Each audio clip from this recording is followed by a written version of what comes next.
Good morning. Today we will discuss about the need for nationalization in India. What was the purpose of nationalization? After independence in 1947, there have been many changes made, which we have discussed earlier. But during the 1960s, there were three major reports published about the economy of the country. Number one was a report on the Monopolies Commission, which stated that few people were accumulating too much of wealth. Again, there was a commission under the chairmanship of Professor Mahalanobis, who is a well-known economist, called the Mahalanobis Committee, that studied the income distribution gap. They found that the income was going more to the rich and the poor were getting marginalized. Then there was a committee by R.K. Hasari, which was submitted to the Planning Commission. He was a member of the Planning Commission. That committee stated that unless the clutch of the big corporates, that is the rich businessmen, is removed from the banking system, banking will not serve the purpose and it will not reach the common man. So here, what he very clearly stated was that the banks were controlled by the businessmen. They were having shareholding in the banks and they were taking benefits from the bank. So that way, the benefit was not going to the common. Then there was a huge shortage of branches. There was a norm during that time that developing nations, they should have one bank branch per 8,000 population. Whereas we had one bank branch for 65,000 population. So there was a need for increasing the number of branches, which even State Bank of India, after nationalization in 1955, was given a target to increase the number of branches, but they did not fulfill the target. The private banks anyway were not covered under any guideline to increase the number of branches.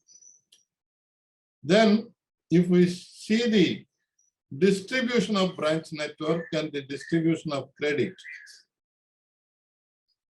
the cities were getting the maximum credit. That is Bombay, Madras, Calcutta, they were getting all the benefit. Whereas the small towns, rural areas, there was absolutely no bank branch or no credit available. So everybody had to depend on the money lenders. Again, there was a huge difference between the states itself. Certain states which are called the underdeveloped states, which they used to call Bimaru states. Bimaru is sickness. Bihar, Rajasthan, Madhya Pradesh, and Uttar Pradesh, they were called the Bimaru state. And those states were not getting credit at all, or getting very little. Similarly, the Northeast, the seven sisters they call, the seven states were not getting any credit at all.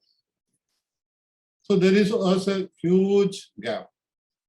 Another aspect was the credit deposit ratio. Credit deposit ratio is in a particular place, you get so much of amount as deposit. Out of that, how much you have given as loan in that particular area. So here again, we saw that the Cities, they were having more than 100% credit deposit ratio, but rural areas, there was very little credit given. So, various committees, the parliament, there was discussion that the income inequality has to be removed. For that, we require nationalization of banks. So when the nationalization was announced in 1969 on 19th July, the objectives of nationalization was number one, reaching banking to the poor and marginalized people in the interior areas by increasing the number of branches. Number two, to improve the credit deposit ratio. Number three, provide credit to the marginalized section for which later on we brought in the priority sector lending. One example was that before 1969, out of the total loans given, only 2% had gone to the agriculture sector, whereas agriculture was contributing almost 1/3 of the GDP, and it was providing employment for more than 60% of the people that time. But it was a neglected sector. So the objective, as I said, reaching banking service to the interiors, increasing the number of branches, increasing the credit deposit ratio, especially in the rural semi-urban areas, and target credit so that it reaches the common man, so that the income inequality can be brought down. One more objective was to provide adequate training to the banking staff so that they can work and provide credit to the larger number of the people. So this purpose for nationalization was very much needed. In fact, the industrialists who were owning the bank, they went to the Supreme Court. The Supreme Court had a 12-bench hearing for a long number of days and ultimately ruled that nationalization was necessary.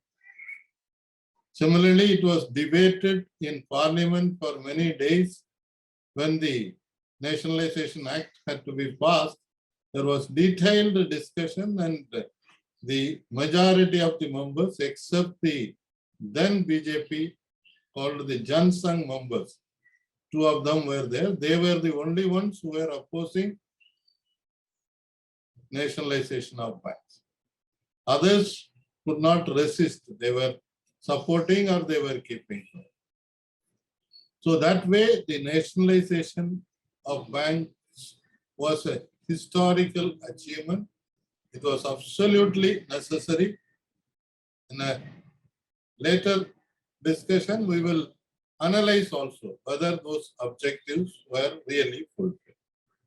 Thank you very much. Today, when we are in an era where once again privatization is being talked about, proposals are mooted that public sector banks should be privatized. We should not forget this history, why nationalization was needed, what was the objective, and if we reverse that process, how the income inequality will once again get affected. Thank you very much once again.